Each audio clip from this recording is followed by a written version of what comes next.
get this meeting started. Call to order. All right, let's do the pledge.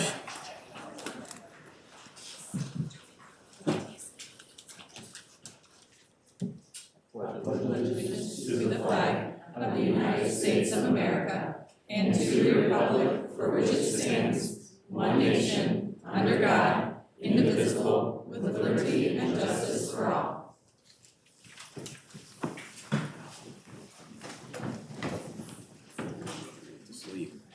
All right, so we're gonna start with the agenda. Oh, sorry, roll call, my bad. Dr. Cross?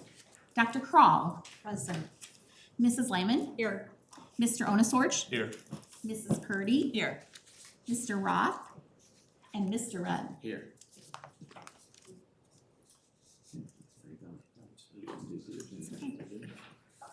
All right, so the agenda-related audience presentations. Every board meeting provides 2 opportunities for public comments. The first session of public comments at the beginning of the meeting is strictly for items that appear on this meeting's agenda for discussion or action. The second session of public comments at the end of the meeting is for other communication that's not necessarily on the board's agenda. In order to speak at this meeting, members of the public must complete a card with their name and topic and turn it in prior to the beginning of the first segment of public comments. If you wish to speak and have not yet turned in a card, now is your final opportunity. The Board of Education will consider all comments and respond if necessary promptly. We ask that your comments address the Board of Education, not the audience. We will limit your comments to 5 minutes. Participants are expected to conduct themselves with civility and respect and follow the guidelines outlined in Board Policy A30. Visitors to and conduct on school property. Further information about public participation in Board of Education meetings can be found in Board Policy 230. Do we have anybody? We have one for the non-agenda related topics. Okay. We got a chat and move for that.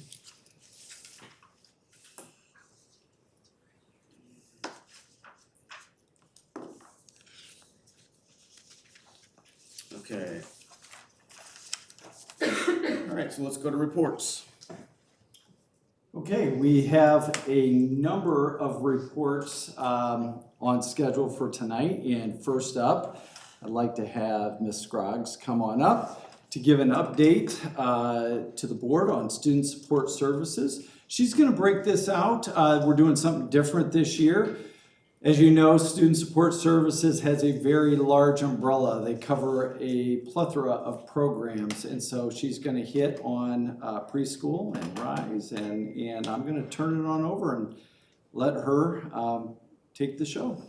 Okay, well, thank you for having me. I'm honored to kick off our student support services series for the board. You're going to hear from us 4 times this year, and this is my 3rd year in this position, and I absolutely love it. I feel like I got all the good things under my wheelhouse. So one of the things that our teams, as we've reflected on Dr. Sanders sharing about our mission and vision, right? One thing that came out in conversation is that we don't just have a mission, we're on a mission for the kids that are under our care. So we're really, really excited to share with you preschool, multilingual, RISE, and Life Academy. So we're going to start with preschool. You've heard probably the most about preschool over the past several years, and we'll give you a little update on our numbers. So under preschool, it's really 2 programs. We have our PFA program, and then within PFA, we have general education, special education, and multilingual students. And then we also have our intensive early childhood classroom that serves only students with IEPs and is a much more therapeutic environment for students with higher needs. Our PFA teachers wear 2 hats. They're dual certified general education and special education teachers at the same time. So we're going to start up at the top with enrollment, and currently we have 79 students enrolled in our program. When you look down to early intervention, there's going to be 27 kids that are coming to us through early intervention, and I start working with them when they're about 2.5 years old. I start connecting with their parents. We have transition meetings from the therapeutic environment that they're in, transitioning them into school. Our preschool team works with those parents and EI to get them all transitioned, all set up with an IEP if they need one, to be ready to go by the start date of their 3rd birthday. So When you see that we do not have entirely full enrollment, those are IEP spots that are being held because we are required to serve those kids that are coming in from early intervention, so we have to have a spot for them. So they're coming, they just keep coming. Developmental screening, that's something we do 4 times a year. And the past couple years, since our numbers have skyrocketed since we got PFA, we screen about 100 students a year. We've held 2 screenings so far, and we're at 45. So out of those meetings also comes opportunities to evaluate kids and make sure that we are doing our part in Child Find to make sure they get the services that they need when they're young. Lastly is our collaboration with Head Start. This is new to me, but we have an agreement with them where if we have a student in our district who is a general education student who wants to be in preschool but also needs a free opportunity for preschool, they have buses that come and we can send them there. So we've done that with 4 of our kids and are working on another one. So, do you guys have any questions on the numbers? We've talked about a lot of different things. Our max is 108, what's the max? So we were awarded 107 seats from ISB for preschool. Right now I have capacity for 80.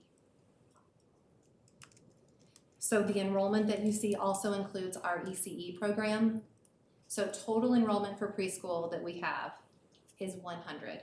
But of those 100, 80 currently right now are funded through the PFA grant. Good question. So as you know, you probably heard about our monitoring visit. Our teachers, to say that they were a little nervous might be an understatement. They had very high expectations for themselves. It's a process that was new to all of us. So we really wanted to have our ducks in a row, and I was really proud of the team. But there's an auditor, they come in, they spend 2 days in the classrooms, taking data, walking around, observing, listening, looking at our routines, our procedures, how we have things set up. And then she comes over and she spends a day with me, going through all of our files, our systems, our procedures, how we bring kids in, how we screen kids. And our results we were very proud of our results. I was very happy with them this year. But to ease a little bit of the tension for our team before the monitoring process started, I wanted them to hear from our community because that's really our clientele, right? The people in front of us, the kids in front of us. So at the end of the first year of preschool, I sent a survey to our parents. And what we found was that 90% of parents found that their child had exceptional or very good growth for their first year in preschool. We found that 90% of our parents had a very positive or excellent connection with their case manager, classroom teacher, IEP team. And then when they rated their overall satisfaction with their preschool program, they had 96% had a really excellent or very good response. So I told our preschool staff, I said, this is our clientele. Like, this is what we're aiming for. And if the state says we're doing a great job, that's the cherry on top. So I was very proud of them, very proud of how they worked through. We all had challenges, but they came through it as a team, which I'm very proud of them for. So these are some of the goals we've set for our preschool this year. In addition to the monitoring process, every year we are required to write or update a quality improvement plan for preschool. So that's one of the second goals we have. We'll continue with our curriculum, but overall, the biggest thing that we want to do, we're the first door for so many families when they come in, and we want to create an incredibly positive experience for them so they know how they have a team of people around them that are going to walk through whatever education looks like for them. Some can be challenging, some can be, uncertain about what preschool looks like. So we just want to create some really positive first foundations for them when they come to Morton. Thank you. All right, do you guys have any questions on the preschool program before I jump to, or switch gears and go to multilingual? Okay, on to multilingual. I love the progress our multilingual team has made. We've restructured how we provide services to kids, and in the last 2 years, we've exited more students than we had in every year prior, which I'm incredibly proud of. We've got all kinds of different languages here that you can see represented across our district.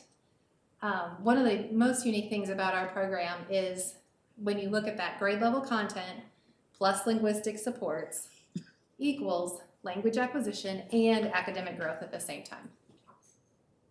They have a challenging task, our multilingual students, and to observe specifically in the high school, when you see kids learning academic content that is on grade level and also going between several languages in the classroom, it's quite a sight, and I absolutely love it. So we're gonna go here. So students start, the registration process is really where our multilingual services begin. This year we screened 24 kids that were new to the district and said, yes, someone in my home speaks another language, or that the child themselves speaks another language. A yes to either of those questions indicates that we need to have a screening process for them. So we do this before school because, as we know, if you walk into Letty Brown or Grundy or Lincoln and you meet the secretaries and you meet the principal, you're gonna say, I wanna go to that school. However, our attendance center is at Jefferson. So if we can get kids to Jefferson, we can provide them more intensive services every day and see their language acquisition grow much faster. So we screen kids before that registration day occurs so that they can get funneled to the correct school. Overall, we have 54 kids between pre-K all the way up to 22. And then 12 of them right now are on a monitored status. So we monitor kids for 2 years, and they transition to a monitored status after they've reached a certain proficiency level on the access test. So yearly, we will give them an access test, and that rates their proficiency level. Once they get to a certain level, they're deemed proficient and fluent. That does not always translate to very difficult, rigorous academic coursework. So we make sure to follow them for 2 years to check in with the teachers to collaborate and provide support. You can see some program highlights over there. We love our family engagement nights. If you get an opportunity, come to the bowling alley with us. We usually do that in November at some point. We have a great time. We had several iPhones going last year with family overseas, showing them exactly, meeting teachers and all of that. It was wonderful. Another unique piece of our multilingual team is we provide a lot of translation and interpretation services. So if any document needs translated, if IEP meetings need support with a translator, or if we need interpretation services for a parent meeting, we facilitate that as well. And then lastly, our team got to go to the statewide multilingual conference last year, which was a huge highlight to be around other educators who teach English learners and get PD that is specifically focused on children who are learning another language. So some of our goals this year include, we've worked a lot with Mr. Edwards on the One Morton mindset, and we were invited to come to our high school class, and they created posters. There's a link in there for you guys so you can see it, but they created posters to celebrate holidays unique to their culture, and then to teach us all a little bit of their language.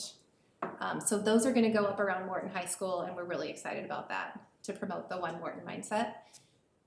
Our multilingual teachers also wear several hats. So yes, they're certified in multilingual, but yes, they're also certified to be an English teacher or a history teacher.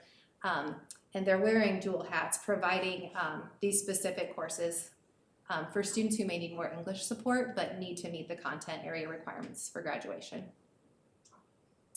And then lastly, just like general education and special education collaborate, our multilingual teachers are leaning into so many classes. It was a bit comical with, we leaned into the driver's ed class last year, supporting an English learner learning to drive. That was a class they never worked in before, but they do a great job leaning in and supporting wherever is needed to make sure our kids are successful. Do you have any questions on multilingual? I have a question. Yeah. I mean, I know the answer, but if you could just share maybe a little, like at a high level, with the language barrier between the teacher and the students, like how that bridges, how that works. Our students are very proficient in technology. Mm-hmm. So like on my phone, I have the Google Translate app. We don't have many students right now that are at the junior high or high school level that are brand new speakers. So a lot of times when they come in, they've got that conversational piece. It's the academic piece that gets really challenging. Most of our students would be able to talk to you about a lot of things about what they did during their day. But if we ask them to write an essay or something, it's incredibly difficult. Yeah. But when it does occur, we utilize a lot of technology and we teach them how to leverage technology to communicate and learn content. Yeah, Thank you. really good question. There's a lot of languages, Yeah, not realize that, so yeah, kudos to all of you. yeah. It's really cool. We enjoy it. All right, we're gonna move on to Rise and Life Academy. So you can, oh my goodness, my space didn't show up. So there's actually a space there between reaching independence with supported education and living independently for everyone. Those are our program acronyms. We currently serve 48 students from K all the way up to 22. The majority of our students are at the high school. And all of the students in our RISE program have cognitive disabilities. Some have behavioral challenges, some have communication differences, some have complex medical needs. The self-efficacy of this team is phenomenal. With the collaboration between our teachers, our related service providers, and our paraprofessionals. It's a beautiful thing to watch. We also, if you notice on here, we have 3 students who are transitioned in from another district. So Lindsay and I field phone calls, probably at least monthly, saying, hey, can we come? We'd like to send our child. Hey, we have a kid in this district. So we're full. But we're really proud of our programs, and we absolutely love serving these students. So some of our program highlights. We love the community-based instruction. Many of you have seen our students out in the community. That's where we want them to be. We want them to be learning, building connections. We did a video last year on the businesses that we have going, the Pride Pals, the Classy Company, and the Morton Rising Company. But the last 3 up there is really where I want to draw your attention, and that's where our goals are focused this year, is the pre-vocational and the vocational skills that are going to offer our kids opportunities for volunteer work in the community, customized employment, or oh my goodness, what's the word? Just employment, just general employment in our community. We also get to partner with the University of Illinois, with the Illinois Center for Transition and Work this year. And they're going to be working with us on every early out to really develop a scope and sequence for our students to make sure that every student in our program has access to meaningful work opportunities. So a big part of that is going to be the PACE Lab. And I'm so glad you asked, what is the PACE Lab? I want to talk to you about that. Yeah, it's showing up a little funny, and I don't know why. So the PACE Lab is a practical assessment exploration system.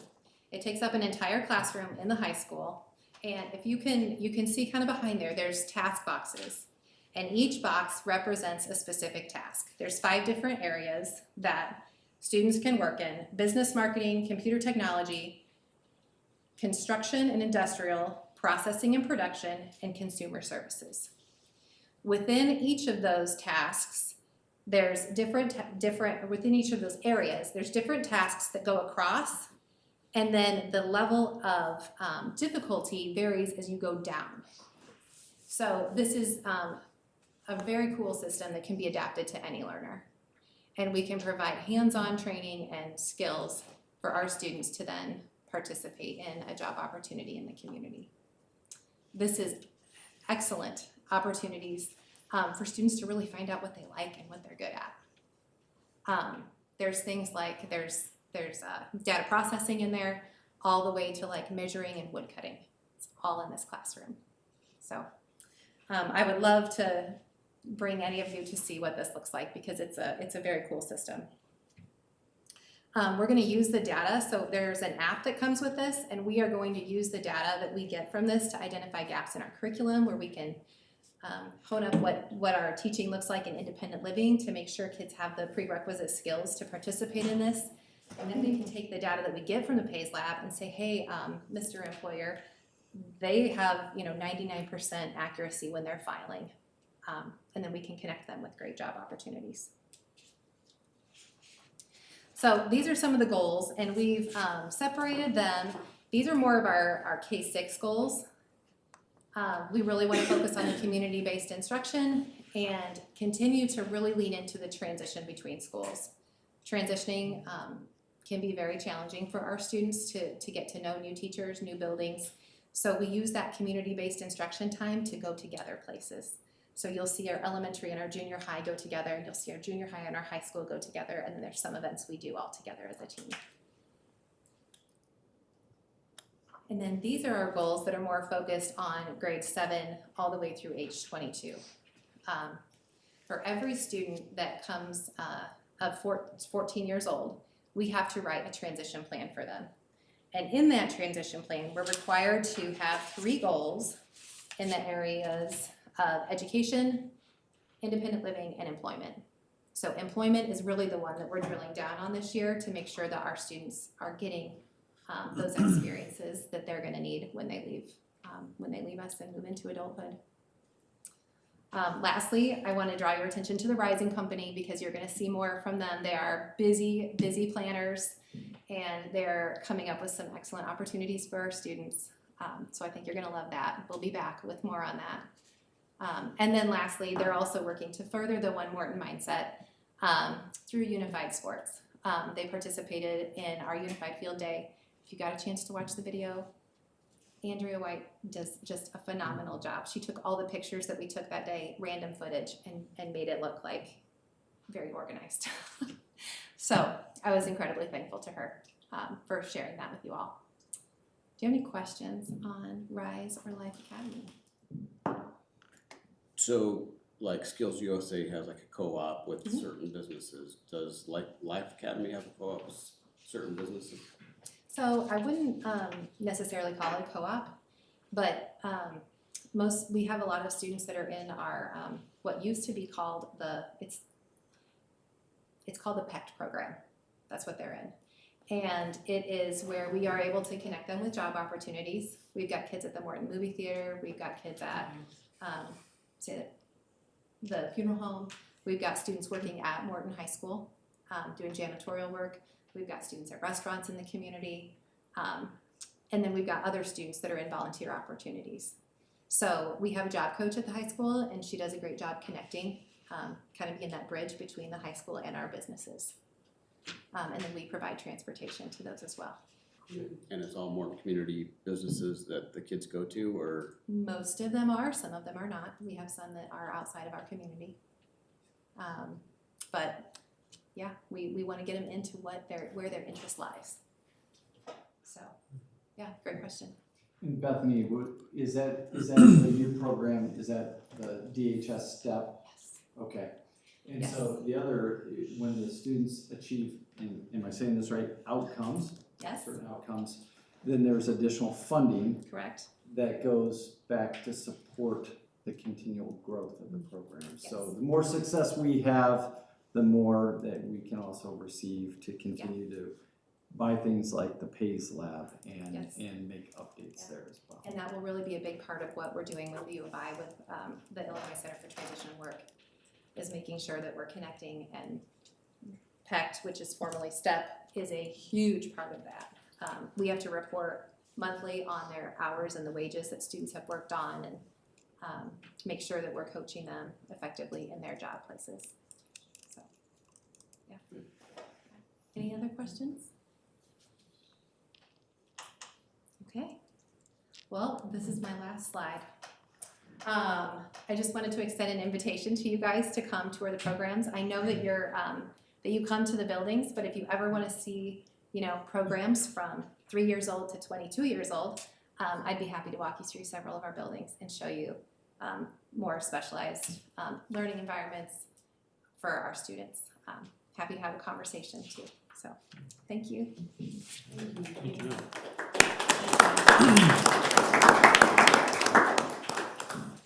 I do have just a couple of comments. First, Bethany and Lindsay have to, they're leaving, not because, that they want to step out of a board meeting, but they're going to be driving up to Rosemont tonight for additional, two additional days of conference. And so before you head out, safe travels. Thank you for what you do, because you cover an umbrella that spans from age 3 to 22. Okay, so when we think about education being, 13 years with kindergarten, we're covering a large span, and you're hitting multiple buildings, and you've got multiple staff. And with that sign of gratitude, thank you. I also want to thank the board, because you've heard the evolution of the multilingual program and how that has grown, and the preschool program in the last couple of years. So thank you to the board for supporting the growth of those programs. And with that, safe travels to you.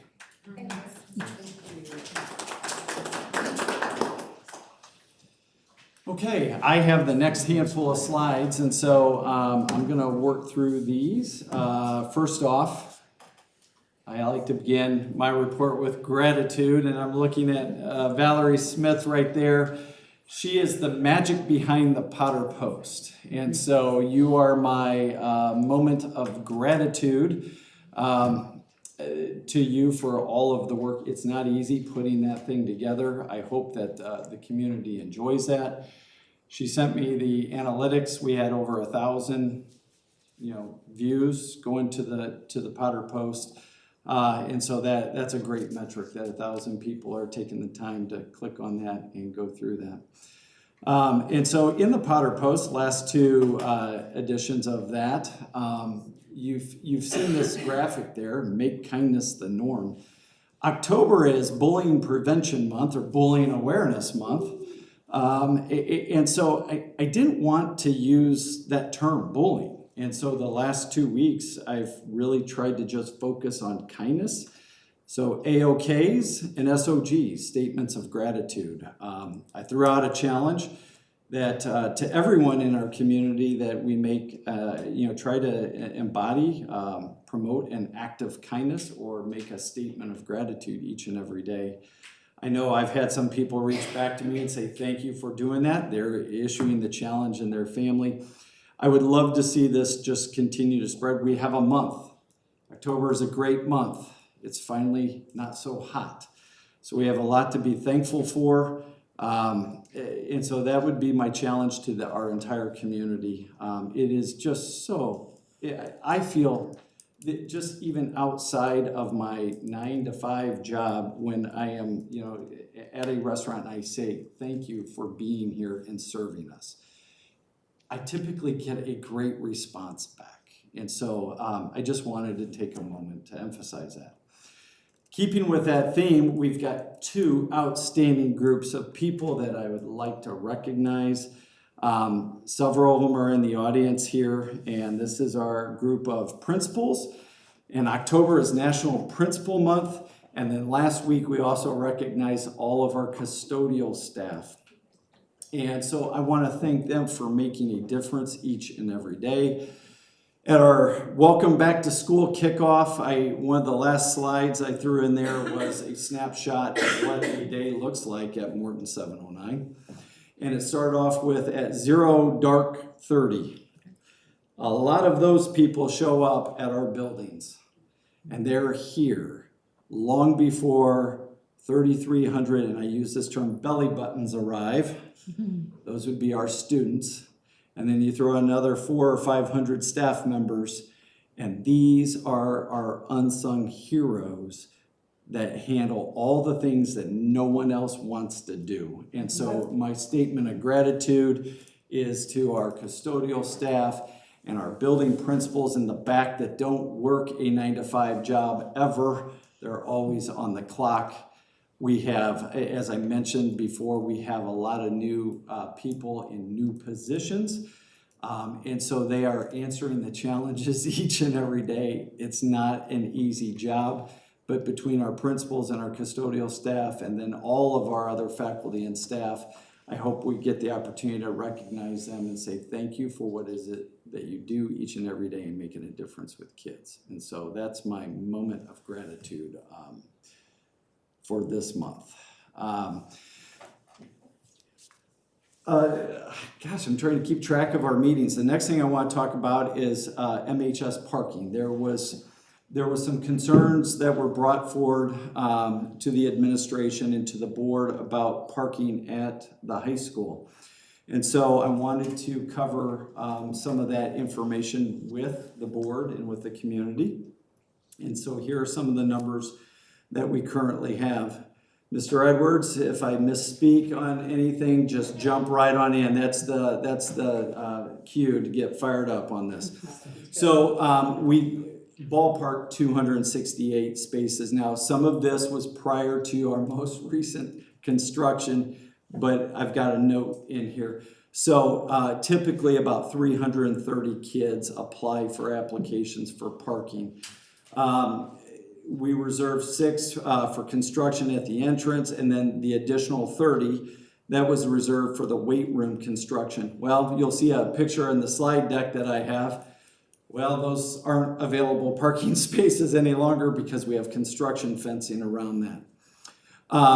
Mr. Edwards and his team said that the juniors could use those 30 spaces before the construction fence went up, for free until the construction took place. Application and timelines, typically like last spring, that's when the applications go out and they are processed.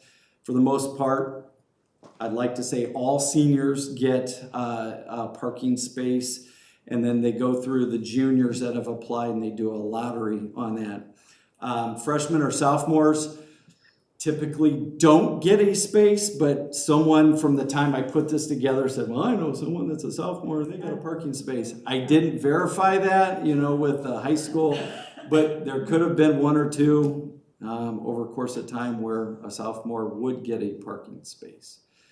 And so that's what we currently have available on our property. So then what? What are some additional parking options that we have? And so we do have, one of the benefits of being a neighborhood school and being a school in the center of town is that we have neighborhoods around. Depending on who you are and where you live, that could be a good thing or a not so good thing.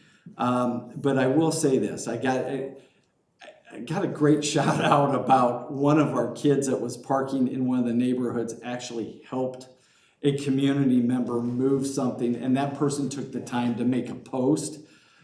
That's what right looks like, and I'd love to say all of our kids are being resourceful and respectful of areas, but we just recently met with the mayor and Craig Loudermilk last week, and this was one of the items that we were talking about as far as parking.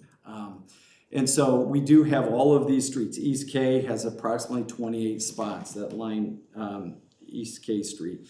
You have East Harrison, East Tyler, East Monroe Street that also offer parking. Here's my good service announcement to all of our students and staff or any community member. Do not park in front of the freshly painted yellow curbs. Okay, the mayor and the village went out and they painted that. Those are no parking spaces. They're typically in and around corners. If they park there, they're most likely going to get ticketed. So please don't park there. I'd also ask that you just continue, all of our students, be resourceful and respectful. If you have a Polar Pop cup, make sure it finds the acceptable place. Just don't drop it. I know someone appreciates that in the back. Garbage belongs in the garbage, not on the streets.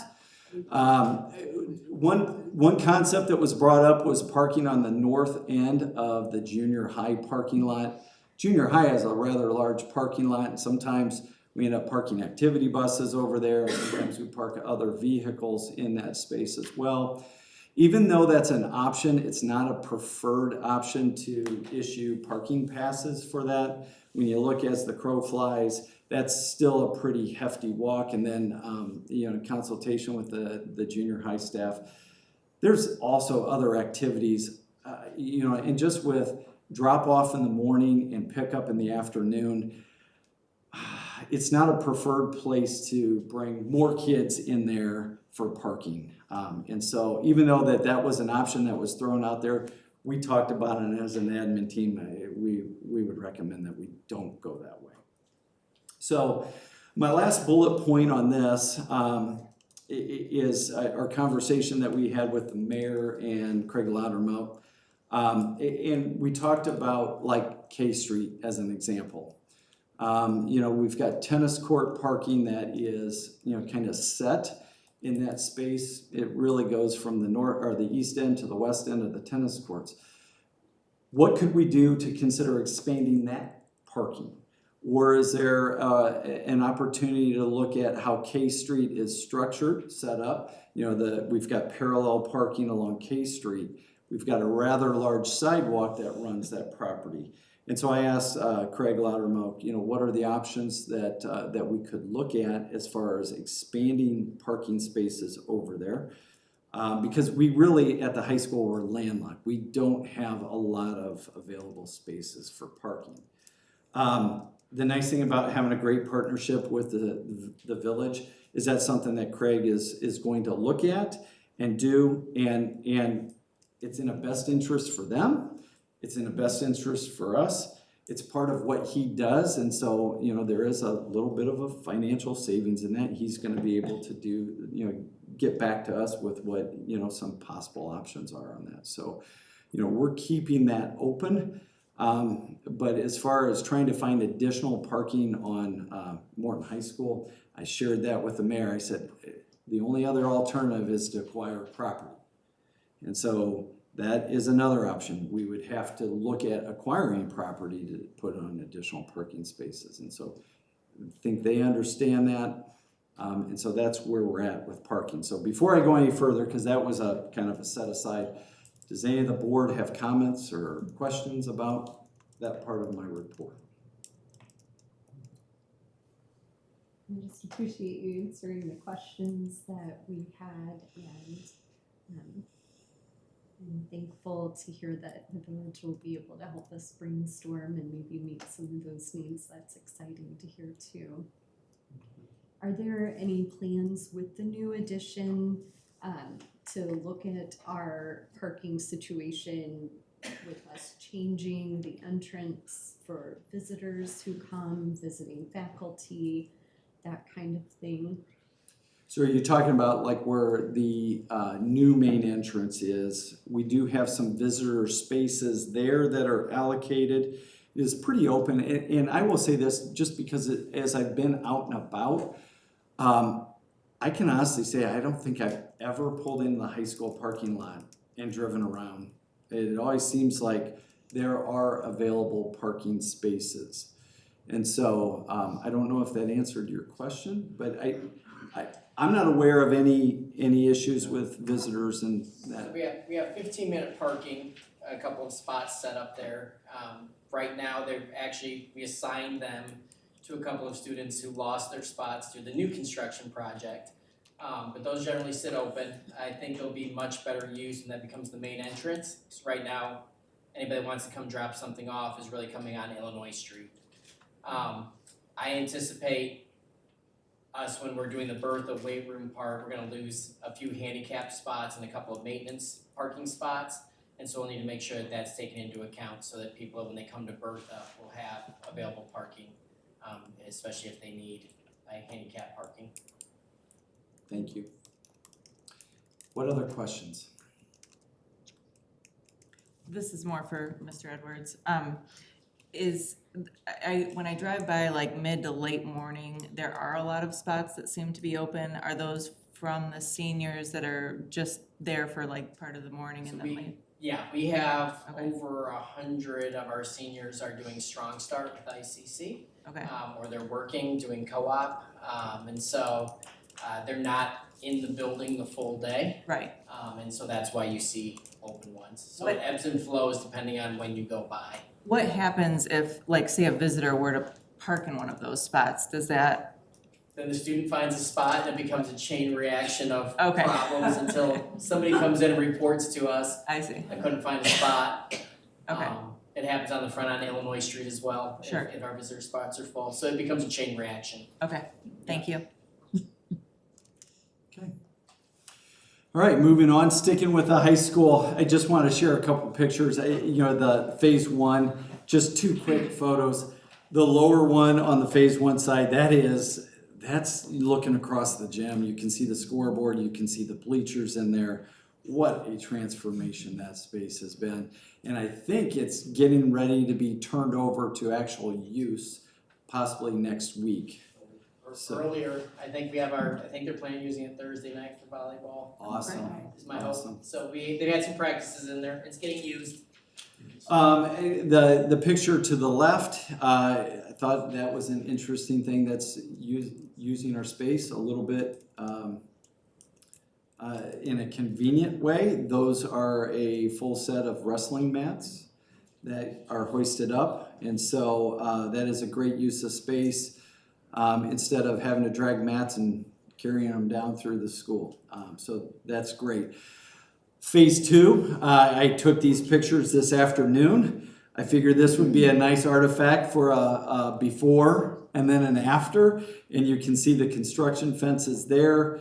You can see where the paint flaking wall is and that little corridor. That will all be inside space in a great new entrance on that side of the building. And so as far as back to phase one, we're really close to just completing all the punch list items.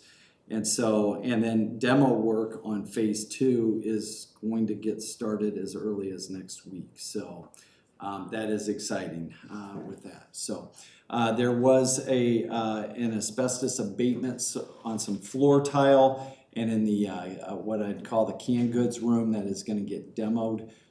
That's kind of like where the kitchen area is in the Bertha Frank entrance area. So there's some floor tile that needs to be removed, and there's asbestos in the mastic, and so we have to do an abatement on that. So we've got the price quote on that is rather reasonable. $13,000 was that cost for that work. So I'm going to move on to school safety, and I've got several items here, so bear with me as I talk through it. First, I don't know if you know Rob Houchin. Rob Houchin was the regional superintendent for a number of years, and after he retired from that, he stayed on as the inspector that gets around to every school in Woodford, or Tazewell, Mason, Woodford County. And so last week we had our health, life, safety inspection. And so this is his last year. He's going to retire. So he's had 3 different jobs in education. He was a building principal at DMAC. Just a great individual. And I tip my cap to him for retiring. Tim Fairchild is going to be replacing him in that capacity, and he went through that. I also have to give recognition to our fire chief, Justin Hale. Because Chief Hale carries the state fire marshal certification and training to be able to come into schools, we don't have to utilize the state fire marshal for those inspections. That is a huge win for us because he's right here in our backyard, and so getting our drills or our inspections scheduled, and he is on site, he walks through the building, he gets to see every square inch of our buildings.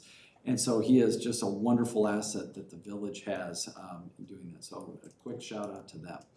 Moving on to an initiative that Mrs. Wyman has just taken and just ran with. And this has been a crisis committee, our annual crisis committee topic for the last couple of years is utilizing a check-in procedure at all of our schools. There was a letter that went out introducing the Raptor Visitor Management System. We've had it at the high school since 2020, and basically it is a platform that, when a parent comes on in or a visitor comes on in, they have to have their ID card. They scan the ID card, it prints out a label, it does a search of several different databases.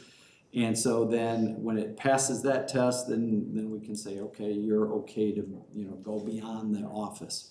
This isn't something that we're gonna screen people on if they're just coming in to drop off, you know, my son left his lunchbox at home, here's his lunchbox. We're not gonna do that. But it does keep a record, a digital record of who is in our building. So let's say we had to go into a different status in their response protocol. Let's say we had to go and do an evacuation. Well, that system maintains who is currently in the building. And so that is a wonderful asset to have. So we've got that up and running. I think everything is working as it should be. And then the additional system we went with is the Raptor Emergency Management, which is, it's an app that can sit on our phones, and it can initiate and it can alert you to when a status change. You know, so we're in normal operation. The high school the other day had to go into a hold. A hold is just a situation where maybe a student wasn't feeling well and couldn't make it to the bathroom. Okay, and so that happened outside of class 42. Well, they can get on and initiate a hold and designate a part of the building.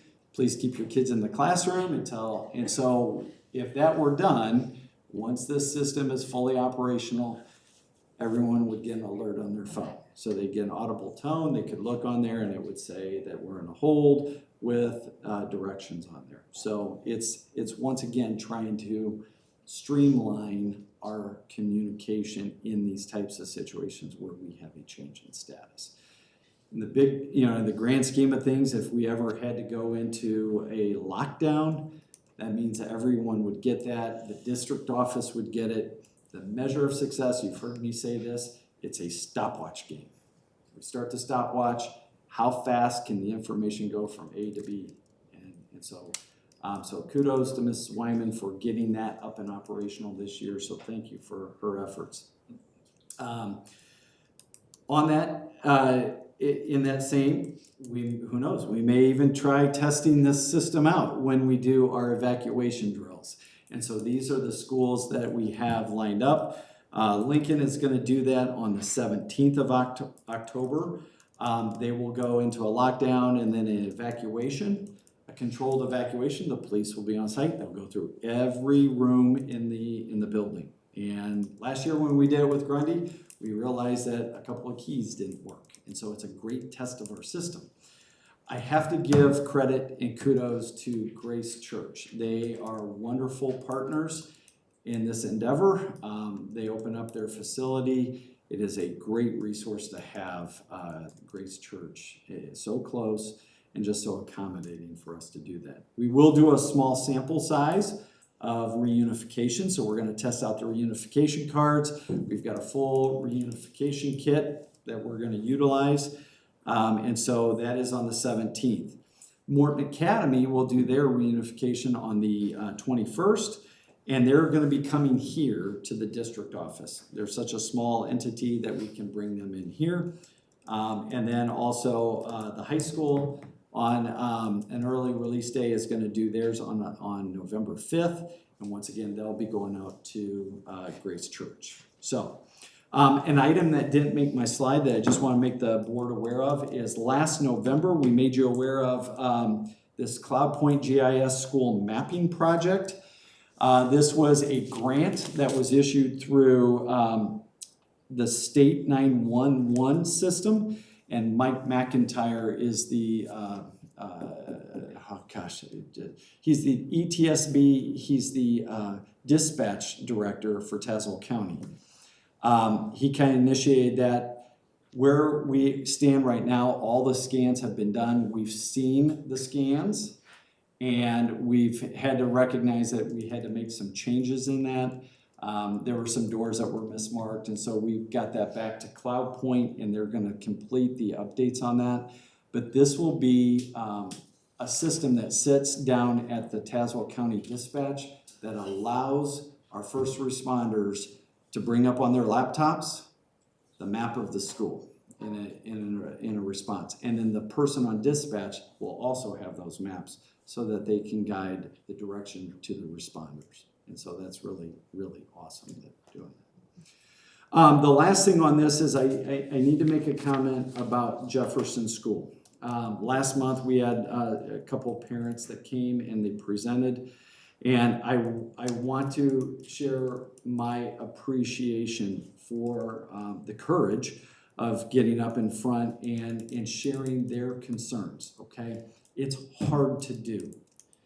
It wasn't something that we're proud of, but we need to own that. And I want those parents to know that we have listened as much as we try to make sure that we get things 100% right all the time.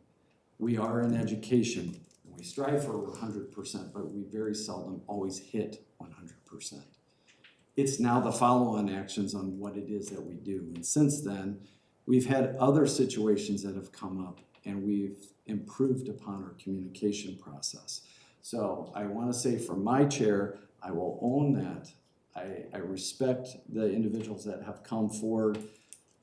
We have a common goal to make our systems better and keep all of our kids safe. And so I thank you for doing that, but I also want to know that we've heard that and we're continuing to make things better. So I appreciate that. Okay, moving on to other items. So every year we have to post on our website the EIS teacher and admin salary and benefits report. That was posted back in August.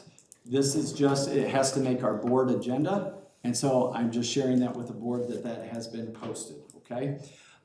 In addition to also showing up on our board agendas are FOIAs and responses. And so since our last board meeting, we've received a total of 5 FOIAs. 3 have been fulfilled and the responses are located out on our website. Anyone in the public can go out on our website, click on the FOIAs, and they can see the 3 that have responses. 2 of the FOIAs, one didn't need to be fulfilled because their ask was directory information that is already on our website, so they were redirected to our directory to get the information. And then one of the FOIAs was found unduly burdensome, but then that was one of the FOIAs that was altered. They sent another FOIA request, and then that was responded to. So from this point forward, when you see this on the board reports, it'll show all the FOIAs that we've received from the last board meeting. Okay, we also have the policy review, which was section 2, 200 to 2270, and it's ironic. As a new superintendent, I've gone through some IASA, Illinois Association of School Administrators, professional development, and one of the things that we hit on was this policy 220. And it was on verbatim recordings. And so I highlighted that because in the next month's board meeting, you'll see a consent agenda item that will show the destruction of verbatim closed session recordings. So by law, we have to record our closed sessions on an electronic device. And we have done that for years and years and years. Well, after 18 months, we should be bringing those to the board as an action item to destroy the audio recordings, okay? And so that was one of the things that I learned. And so moving forward, we're gonna do a look back. I will set that, like how far we're gonna go back and destroy those audio recordings. And I'm gonna work with Valerie on that. Okay, the last thing I wanna share is the board site visit, which is gonna be at Jefferson School. Thank you, Mrs. Adolphson, for volunteering to host this event. It's on the 21st of October. It'll start at about 5:30. We're looking at about, 45 minutes. I'm sure Mrs. Adolphson's going to cover some of the things like the goals within the building. Hopefully we have a great turnout of staff there. It's just a site visit. I want to make clear, anytime we have, multiple board members, more than 3 at a location, this is not a board meeting. There will be no official action, but we will send out a notice that says we are doing a site visit. There will be no official action, and we'll get that posted on our website as well. So, wow, that is my report. What questions do you have? Okay, I think I'm going to get the next one queued up because we have the president's report after that. Yes, and wow, that was a lot. Good job. Good job on all the communication. So I'll just keep with the gratitude theme. Thanks for that. I appreciate what you started. I think it's good. I'm gonna think, first off, I'm gonna do the one-to-many. There's communication from pretty much all of 709 that goes out to many people. I think there was 1,000 for the Potter Post. There's weekly updates that come from principals, finance updates frequently, such as a levy tonight. We got time-sensitive information, such as power outages, weather-related information. Again, this are one-to-many. There's information to the parents and kids from coaches or leaders of whatever. There's Morton Potter TV that's got pretty much everything, and not only is it communication, it's visual. The Potter Post, like I said before, information presented at meetings like Bethany Scroggs presented tonight, which again is one-to-many. So, and that's just to name a few. That's not everything. The public needs to be aware of how much time the district, the principals, everybody puts into all this communication. So thank you to all, and that doesn't even include the one-to-one communication, which are your teachers to your students, or district to principals, principals to teachers. There's so much communication that happens, and you said it very wisely that the communication that is given is heard and responded to. Sometimes you might like the response, sometimes you don't, but we at least respond. So good job to all. I just want to make sure that everybody's aware of how much goes into it. The next part of the report would be SMART goals for the board. We've been talking about this for about a year now, and guess what? It's still not done. So Dr. Cross isn't here, but I am. I'm going to give us a December deadline. So each one of us have until December to get in there and get that knocked out, right? So I would like to discuss the SMART goals by December 4th, I think is our December meeting. So put that in your notes. We'll go through that and we'll get that knocked out and we'll get those changed. On that same note, we had a board self-evaluation October 15th of 2024. That's been a year already. Can you believe that? It's been a year. So what the highlight that I took from that, I went back and reread what I have written down here is consider a team goal setting session in 2025 to establish priorities for the coming year, determine how the priorities will be monitored, and align with priorities with your superintendent's goals. So that is the board self-evaluation, just one item. I think we'll need to talk about that with the goals as well. And then I need to ask, just give me a thumbs up, thumbs down, whatever. I think maybe we need another board self-evaluation because we got a couple new board members, and I thought it was really, really well presented last year. You guys go with that? If so, we'll try to get with the district and see if we can get one going. Yay, nay? Yeah, I mean, Yeah. if you think, obviously Wes and I weren't a part of that, so if you think it's beneficial. Yes, I do think it's beneficial. And I can show you where the minutes are from that meeting. So I think it's something good to look at. But nobody, including us, we can all improve. And that's what the self-evaluation is for. The 5 Essentials survey was discussed last month. We were trying to get some feedback on that. I know the data's not back yet, so when that gets processed, and I think you'll give us that probably in December as well. All right, so that is the main portion of the president's report, and then we're gonna go to committee updates.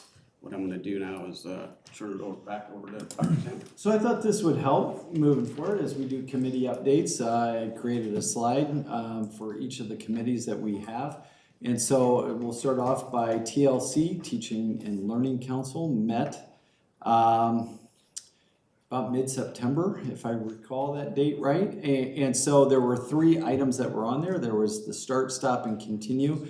Stephanie Brown has facilitated that. That is a feedback, we'll just call it just interview feedback with her, and she sits down with staff members. What should we start, what should we stop, and what should we continue? I tell you, that has been very helpful for our admin team. I know one of my personal goals is getting out into the buildings more, and that is one of the things that I've written into my professional development and the things that I'll be evaluated on. And those were comments that came straight from the start, stop, and continue. And it's just recognizing that. So we want to let people know that we're listening to them. As much as I'd love to say we can hit all of the things that people say start, stop, and continue, it's probably not realistic. We can't hit them all, but there is a lot of good feedback. Then there was a session on teacher leaders, and Kate had a really nice article. It got me excited going through that article about just what teacher leaders do and some of the characteristics, categories of that. And then the last part was a survey that Mrs. Wyman had put out, I want to say it was in May timeframe, to our caregivers. It was about the use of technology, and so we had some really good data. And since that, there is a technology task force that Mrs. Wyman has assembled. I think she has all the members selected for that. They're going to be doing a deeper dive into the technology data, that information. And one of the tasks is to look at some of the things that were brought forward and then bring that back both to our administrators and to the Board of Education. And so Christiana was in attendance. Do you have anything else that you'd like to comment? No, I mean, you hit on everything pretty well. I just enjoyed, once I figured out what it was, I enjoyed sitting in there because it was my first time being in there. So it was just kind of feeling it out, and then just sat with a group of staff members, and it was really neat to be able to just sit there and talk openly with them, and just hear and listen to what they had to say, especially because I'm a newcomer. So, you know, just hearing their conversation was just really beneficial, I thought. And I think the start, stop, and continue, I also have the same sentiments that I love that. I think that's great. And I thought it was just really interesting to read all of those different responses. There was definitely some overwhelming ones that were very popular.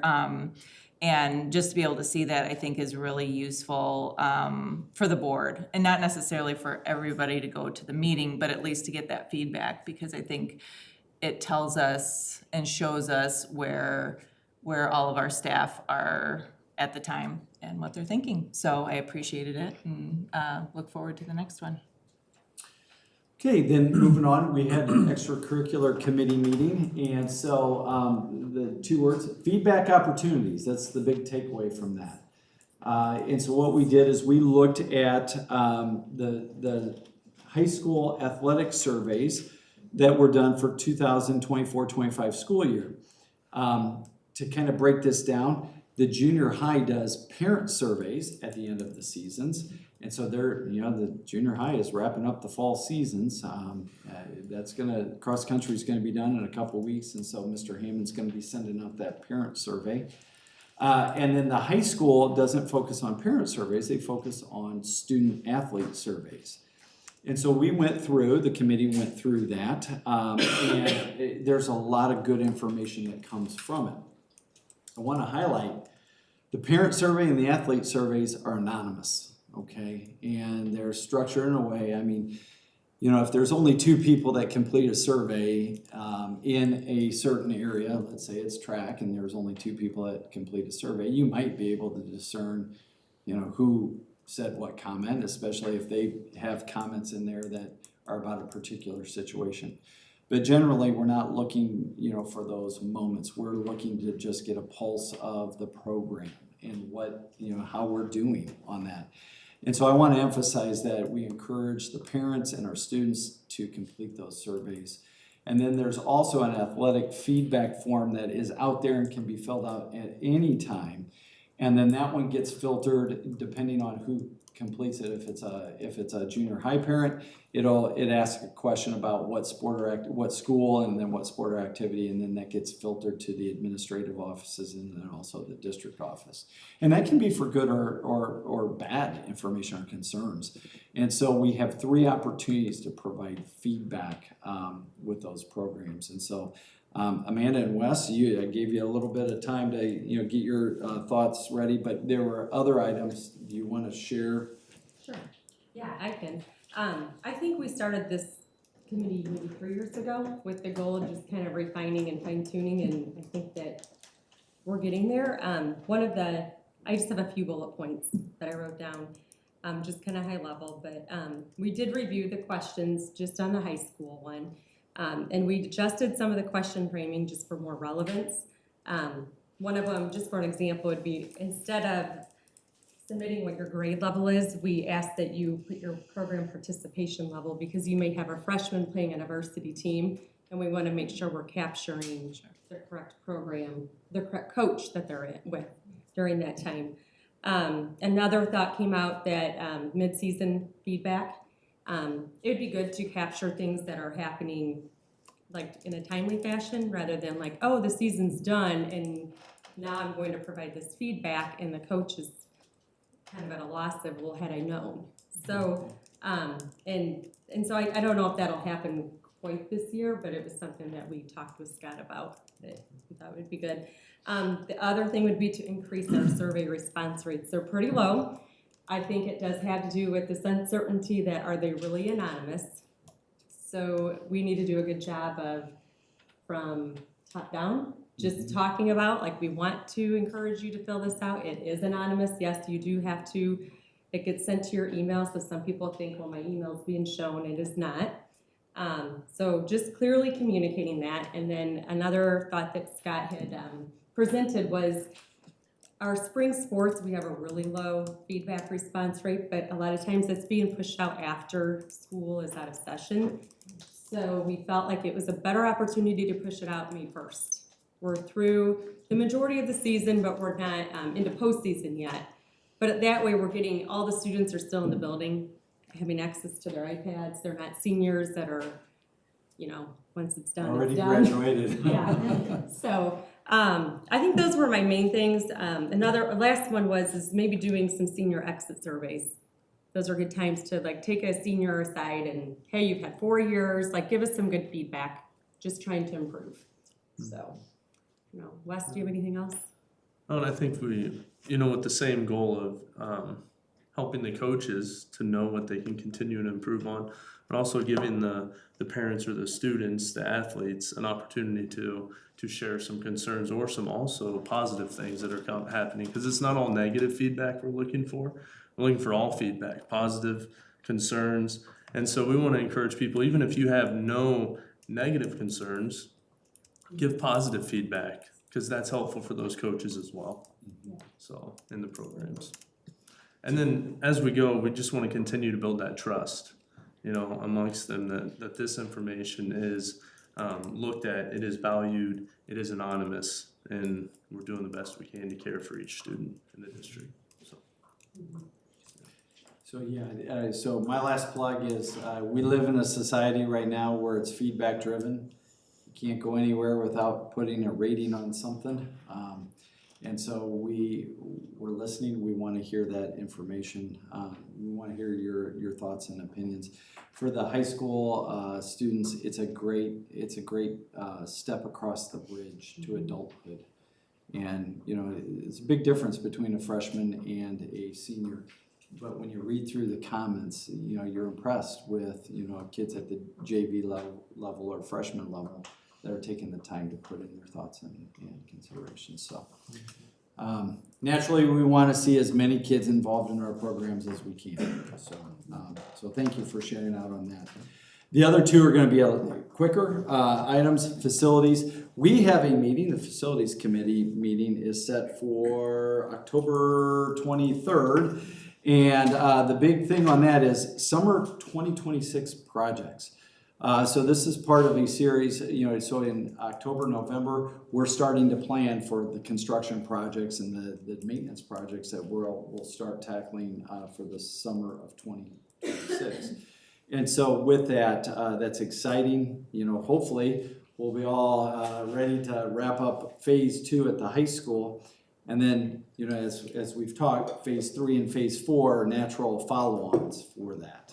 And that is the reallocation of the old weight room space as a new main entrance principal's office suite, and then the reallocation of the principal's office on Illinois Street as additional classrooms. And so that could be part of our discussions, as well as looking at STEM labs at the junior high, and some tile work and ceiling work at Grundy, and some of the other things that we have going on.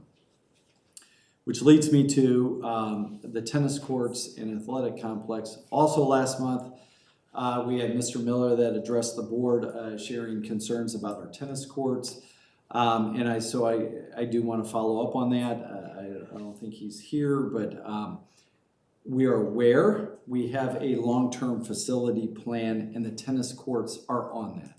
And so that's for more the structural items. You know, the cracks in the tennis courts, working with Rodney, we've got an idea of what could be causing that. They've done some remediation on what we think is causing the cracks. So we'll see how that is this spring to see if that is productive.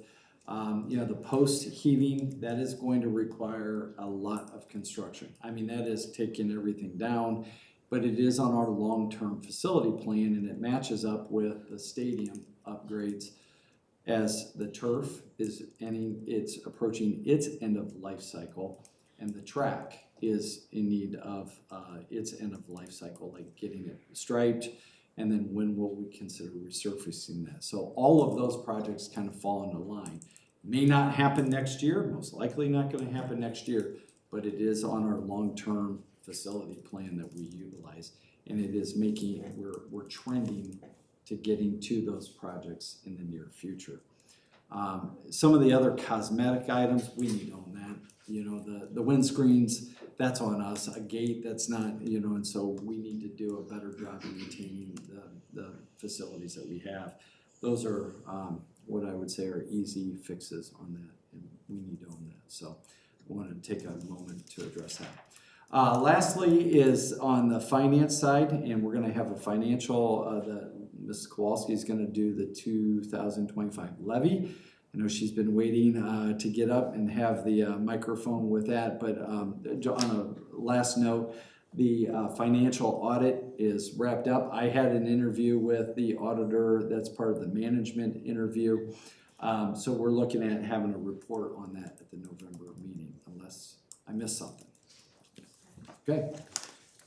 So, are we ready to move to discussion items? Almost. The committees are what keeps us going. If we had to each sit and do every last one of this stuff, we would never get through a meeting. So appreciate you all for doing the committee, taking time out of your precious time to go sit on committees and take care of whatever. So appreciate that. Also appreciate the information that gets sent out for the minutes, so then we can read it and understand what's happening. Without the minutes, then it's worthless to the rest of us. So thanks for that. And then the policy, which you didn't speak about, we talked about policy last month. So there are 5 specific committees, and then we might have a one-off every now and again. Okay. So that is it for the board agenda, the board report, with the exception of the board agenda. Does anybody have anything for the agenda building? Yes, no, going once, going twice. Let's roll forward to the discussion. Okay, Ms. Kowalski, the floor is yours. Hey, we are blessed to have Lisa as our CFO. She does a fantastic job. We met this last week, the Finance Committee, to go through the 2025 levy, so it is all yours. Thank you. Okay. Let's see. So I always present to you the timeline, and it feels like I was just here in front of you talking about a budget, because I was for this year. Now I'm talking to you about next year's budget. It's always very preliminary, but this is kind of the timeline we're looking at. I'm presenting it to you tonight, and hopefully you will be approving it in November. And then I will be publishing the truth in taxation notice 7 to 14 days before the hearing. That is not something that is required unless you are at the 5% or over. We are not at that, but we always do it just for transparency purposes anyway, so that's the reason you'll always see that on here. Then at the December meeting, hopefully you will approve the final levy, and then of course, as always, the last Tuesday in December is that deadline, and it's a very tight deadline. Can't miss that one. So, And then this is just a general overall explanation. Basically, whenever I'm doing the computations, I'm looking at last year's levy, using our CPI, adding in the new property, and then that kind of gives us the amount. So it's a lot more to it than that, but essentially that's what we're looking at when we're looking at what we're able to do. The next one is just some highlights. So the total increase in the levy, we're looking at 1375154. And then if you look on the right-hand side, you see the total increase in the salaries is 1435870. That doesn't look very good, does it? Obviously, our total increase in the levy is not as much as just our salaries increase alone. Now, we knew that that was a risk back when we were doing our negotiations, because in the year that we did the negotiations, I knew what that year was going to be. I had a fairly good idea what the second year would be. I had no idea what next year would look like. So we kind of anticipated this. It doesn't mean that we're going to completely be in a horrible position next year. That's not what I'm saying. But one for one, when you look at the levy increase versus the salaries, obviously we're not the direction we want to be. And then you throw in our healthcare increases, and then, you know, it kind of, I don't like to be in that position. But at the same time, there are lots of factors, a lot of things that can happen between now and next fall. And as you know, I'll do everything I can to put us in the best position that is possible. But it is something to keep in mind, especially next year when we will be doing negotiations. We will have to work through that to kind of figure out what is a good spot for the district, so we don't continue in a direction like that. That bottom portion just talks about the different possible things that could go on as far as capital projects. As Dr. Sander explained, we still have a lot of planning to do for next year.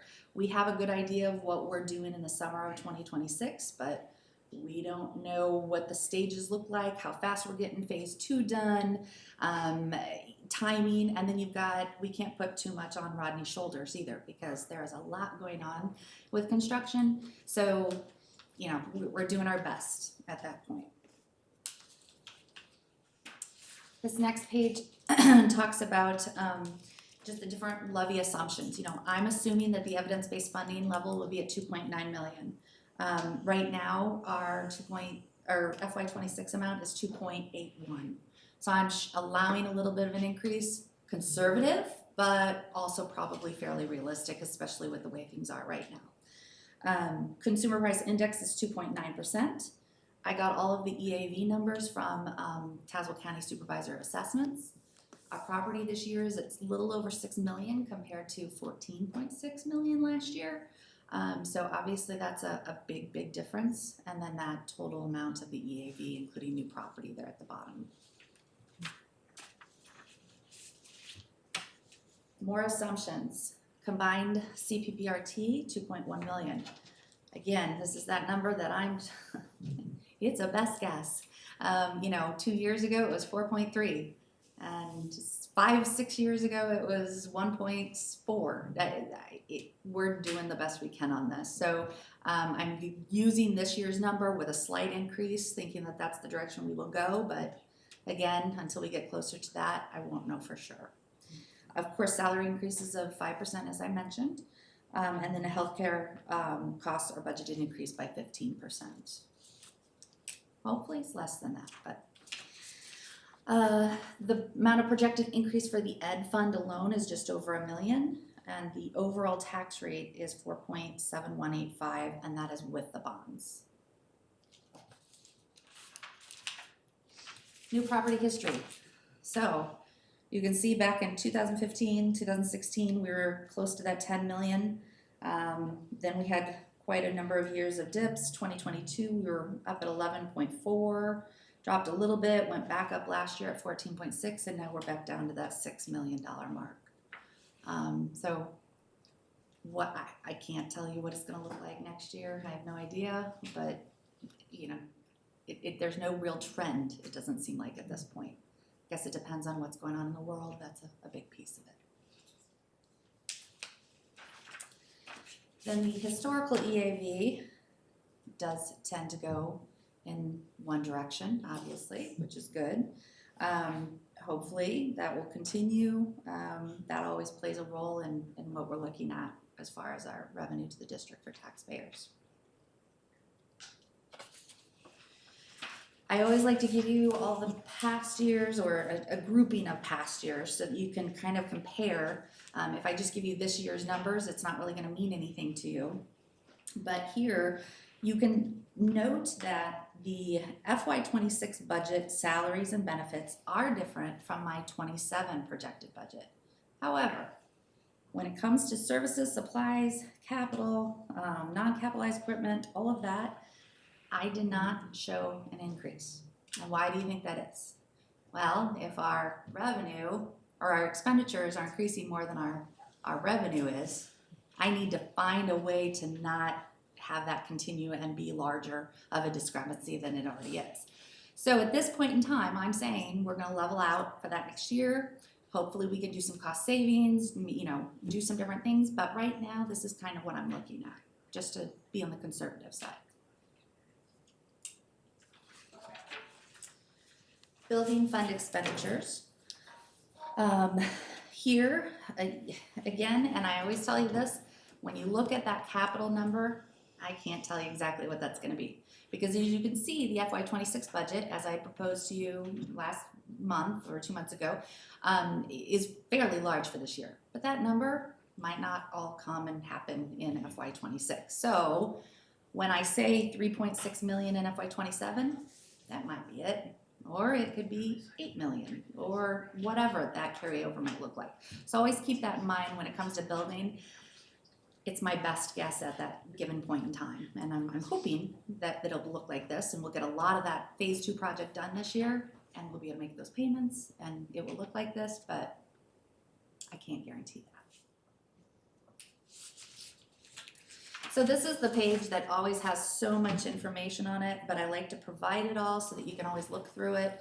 And as always, if you ever have any questions, you can always give me a call and I can talk through any of the numbers with you.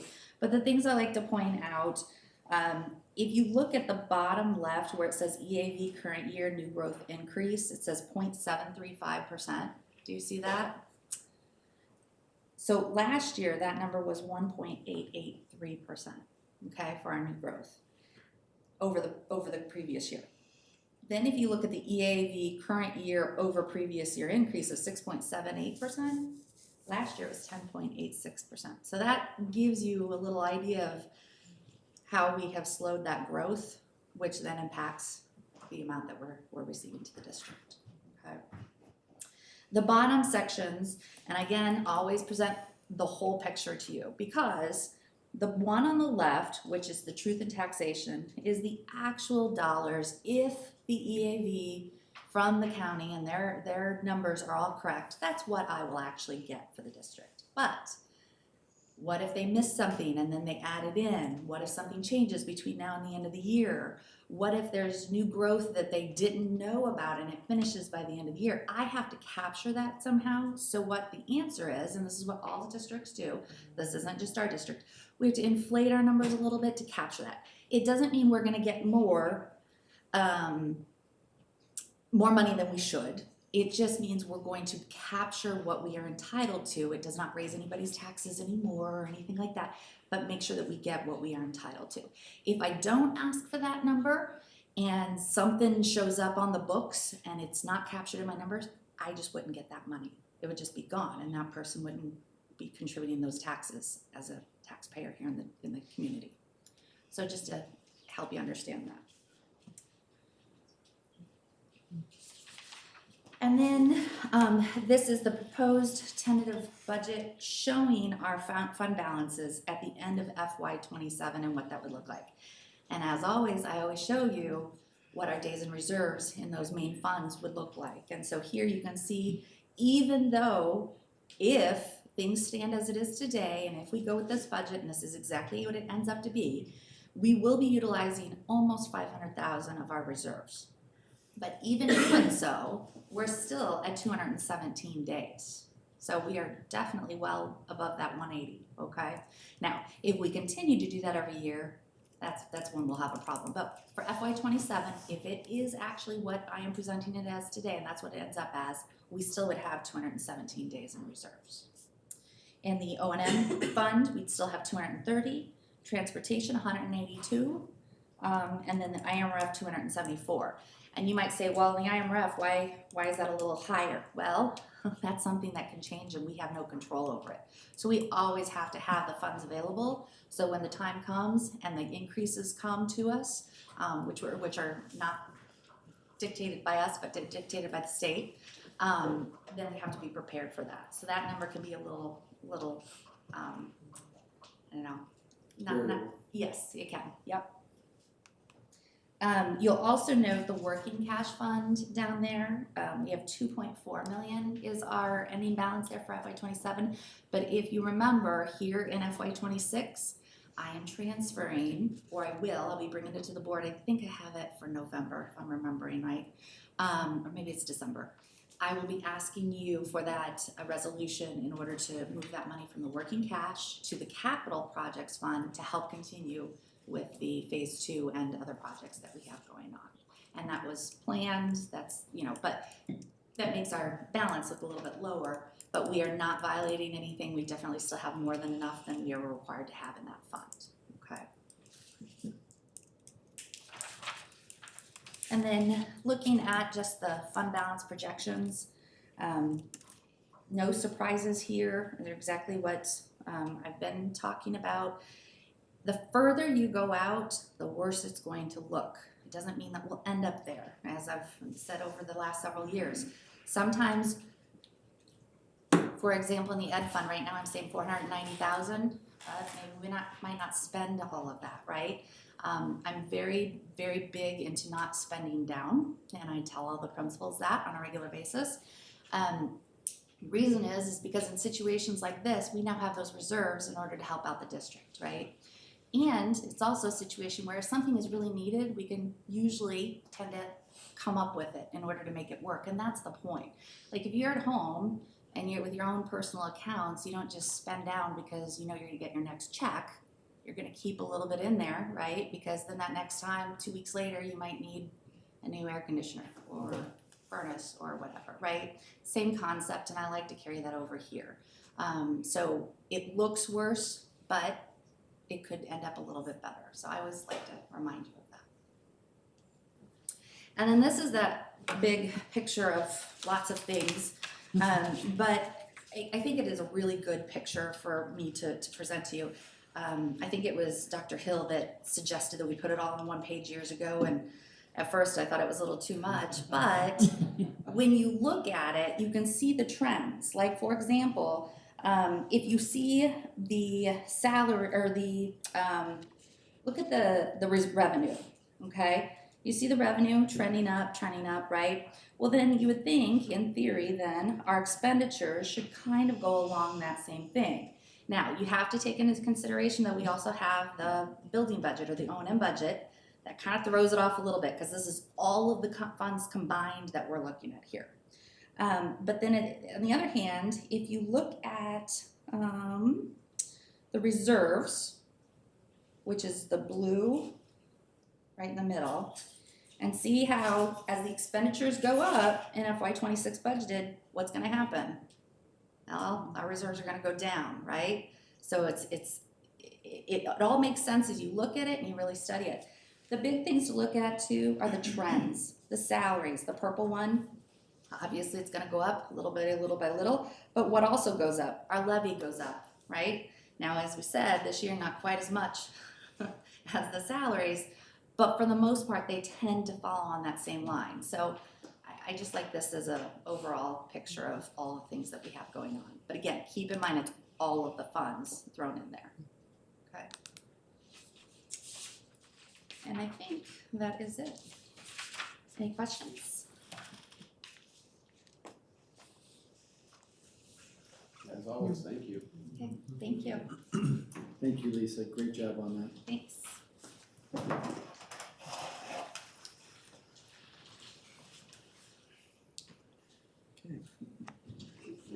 Next. Yep. Discussion of the ISD conference. Okay, so this is a discussion item at the November IASB or the school board conference. They have the delegate assembly. And so later on, there's going to be an action item to approve the delegate that's going to represent our district at that delegate assembly. And so each year, IASB provides a pamphlet of things that, you know, the board has to determine how they're going to vote. So this year is kind of unique. There's 10 constitutional amendments, and I put this little note in here. There was a Constitution Review Committee made up by 14 Illinois school board members and IASB leaders that proposed these changes. So this is to the IASB Constitution. And so there's 10 of those items. And then there's just one this year, resolution committee recommendation that's being brought forward. I don't remember exactly how many last year, but I know it was quite a few, and we sat around, we talked item by item. So I've got it queued up. We can jump in on this and address it. So here are the 10 constitutional amendments. Mr. Rudd, do you want to? So typically, it's not constitutional amendments, it's usually anywhere from, I think, 8 to, I think I had 24 on the consent. There's like 24, so we're down to 1 on that. They've already had a committee from 14 different school districts that says to do what they're trying to do here. I read through the majority of them, didn't see anything that was jumped out at me. I don't think I'm gonna like if they do allow, and they're not gonna allow it yet, but distance voting. And I had to reread that, so I would have to reread that again. When I was doing it, Andy did it last year. They wanted only the delegate in that area to vote.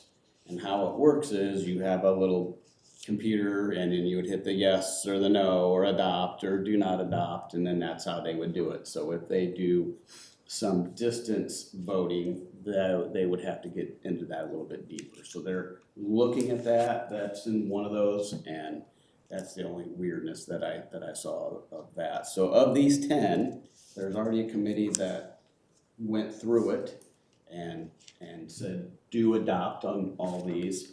I don't know if you guys have looked at it, but what I looked at, the committee members, as far as I'm concerned, can run that. You guys want to talk about it?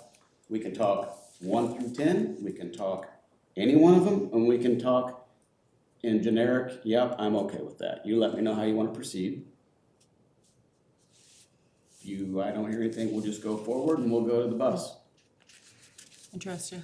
All right. And typically, this isn't a voting item, it's just a consensus item that we mark, and so that the delegate, when they're at the assembly, can vote that way. Right, so depending on who the primary is gonna be, he'll say yes, yes, yes, yes, yes, yes, unless we say no, which I think that only happened once, that I've been around.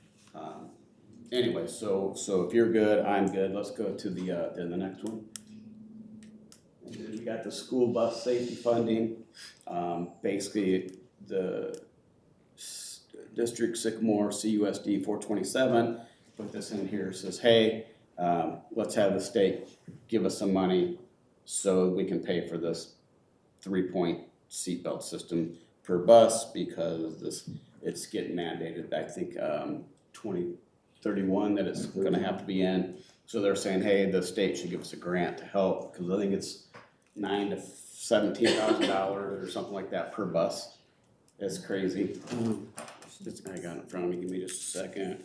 It is $7,000 to $18,000 per bus to get all these buses with the 3-point harness system. I'm sure there's a reason why it needs to happen. I don't remember jumping around in a bus when I was little, but that's a whole different conversation. Anyway, that's what this is about. It looks to me like they're trying to help the school districts by saying, hey, state, if this is getting mandated, send us some money to help it. And then if you have less than, don't quote me, but 2,000 students in your district, then then you could get a waiver to go to 2034 to get all this stuff done. So in my opinion, again, this is just my opinion, this do adopt is probably the best way forward since we're getting mandated by law to have a 3-point system in your school buses. Do you know who came up with the money, like how much it would cost? No, that's just, I just read that Yeah. right there. No idea. I didn't know if it was like the state that said that, and then it was like, well, you have to pay, I didn't know.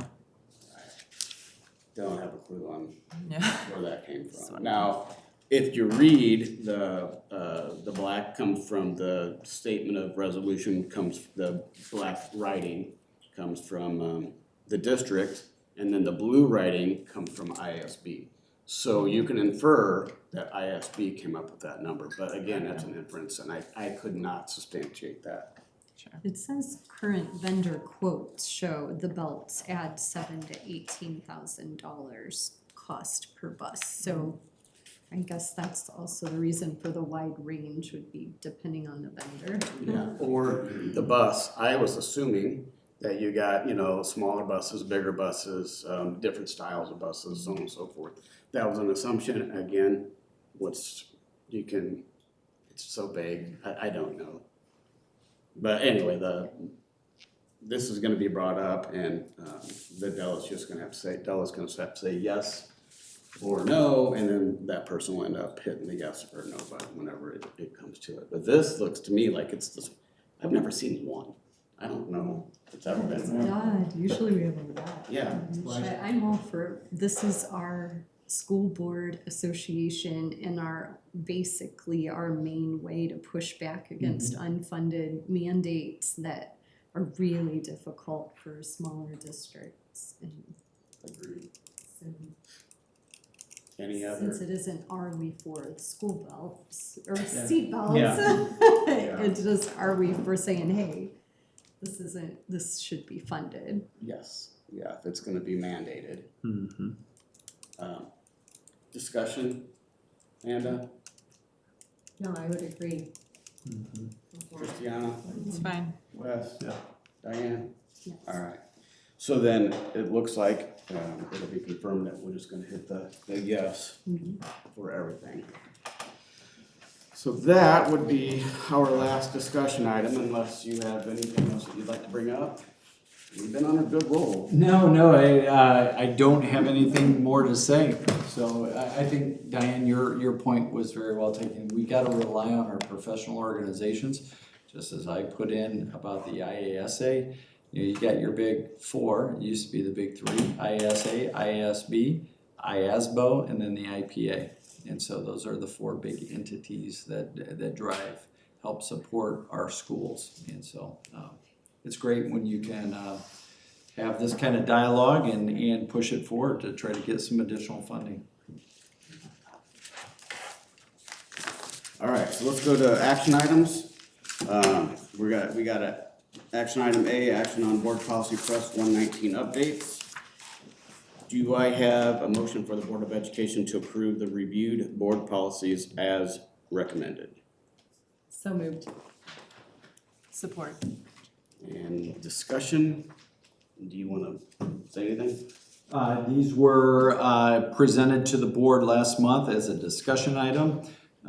These are the ones that we made some modifications that were some substantial changes. One is on the payment procedures and the other one is on non-public school students participating in our extracurricular activities. And again, I would like to say thanks to Valerie for the green, the red, and the strikes, and made it so much easier. Thanks. All right. Mrs. Lehman, Yes. Mrs. Purdy, Yes. Mr. Onesorch, Yes. Dr. Crawl, Yes. Mr. Red. Yes. All right, action item B is action on the IASB delegate and alternate. First off, let's discuss does anybody have any opinion on who the primary should be and the alternate? I think since Andy's not here, we should vote him in. It's tradition. Yeah. Yes. Okay, I like that. All right, so, alternate. I mean, I've always been an alternate, so there you go. All right, so do I have a motion for the Board of Education to approve member Andy Roth to represent the Board of Education as the ISB delegate to the Assembly and Jerry Rudd as the alternate? So moved. I support. I don't think we need to discuss. Let's go for it. Mr. Onosorge, Yes. Mrs. Lehman, Yes. Mr. Rudd, Yes. Dr. Crawl, Yes. and Mrs. Purdy. Yes. All right, let's go on to consent agenda. Now, we are going to vote on the consent agenda, but when we vote, we are not going to approve the personnel report at this time. We'll wait till we come back from closed back into open because we have some discussion. So do I have a motion for the Board of Education to approve the consent agenda as presented without the personnel report? So moved. Support. Any discussion? All right, let's go for it. Dr. Crawl, Yes. Mrs. Purdy, Yes.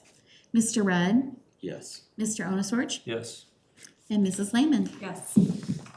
All right, so let's go to the non-agenda audience presentation. We have one. You do have one person, Mrs. Mon.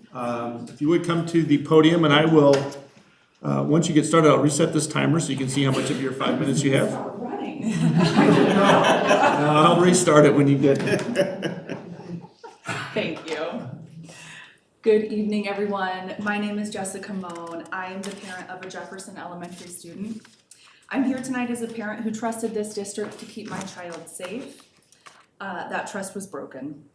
In the first 3 weeks of school this year, Jefferson Elementary faced multiple gun threats. In mid-August, a student threatened another child on the bus, saying he would shoot him. About a week later, a gun threat was reported directly to the principal. Police and parents were not notified. Then, at the end of August, the same student threatened to return after Labor Day with a firearm and named specific students as targets. Where was I? This is my worst case scenario. Let's go to, parents were still not told about, here we are. Then at the end of August, the same student threatened to return after Labor Day with a firearm to name specific children as targets. Yet, parents were not told until after dismissal on September 2nd, the very day the threat was supposed to be carried out. And when the message line came in, it looked like this. A subject line that read Jefferson Update. A body line that said, see attached file. And in the attachment, that never even used the word gun threat. As a parent, I had to read between the lines to realize a gun threat had been made against children in my daughter's school, and that is unacceptable. Parents should not have to piece together danger from vague emails. We should not be left guessing whether our children are safe. When a threat names specific students, that is not a moment for delay or minimization. That is the moment for leadership, for transparency, and for direct outreach to families. Your own policy 7:180 requires parents to be notified as soon as possible after the report is received. 3 days later after dismissal is not as soon as possible. And nothing in Illinois law says parents must wait until a firearm is verified before being told when children are named as targets. Families deserve a phone call, a gun safety plan, an immediate, honest communication. We also can't be naive and say that that doesn't happen here. It does. Within the last year, in a 40-mile radius of Morton, these are facts. A 16-year-old was arrested for bringing a loaded gun to Bloomington High School. A 13-year-old in Dunlap Valley Middle School had a loaded gun in his locker. At Limestone, a student was arrested for having a weapon at school. In East Peoria, even a fake alarm triggered a full security response. These aren't hypotheticals. They are our region. They are our kids' age group.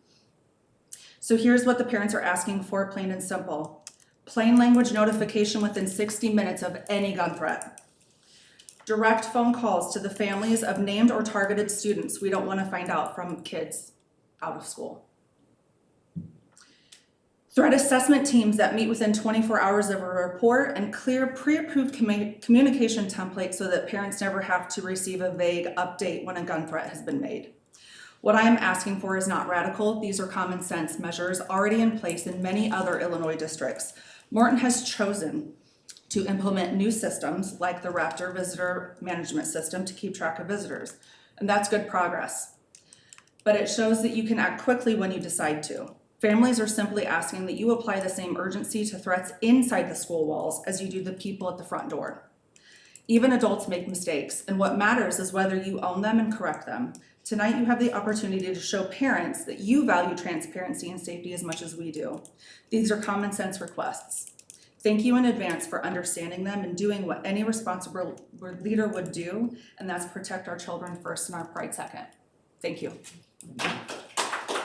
I also have handouts of policy about each. Do I hand those out now? Can I come to the circle? Yeah, To you? Go right ahead. So in the previous, there's 7 policy gaps, and I have corrective actions, examples of best practices and supporting sources for all of that. I have handouts for parents as well. And the actual appeal letter that was sent out to everyone as well, just to see what the initial was. Thank you so much for your time. Thank you. Thank you.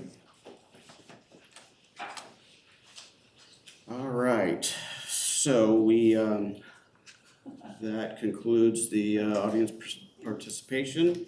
So let's go to closed. Where did my note go? There it is.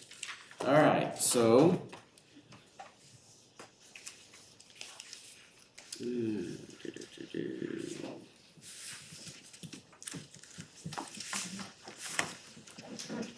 Do I have a motion to enter closed session for the purpose of personnel, security and safety procedures complaint appeal, property, litigations, and student discipline?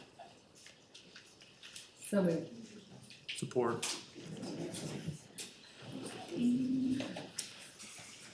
Yep. Mrs. Lehman, Yes. Mr. Onosorch, Yes. Mr. Rudd, Yes. Mrs. Purdy, Yes. Dr. Crawl. Yes. Short recess. Yeah, let's take a 5-minute recess and then we'll come back.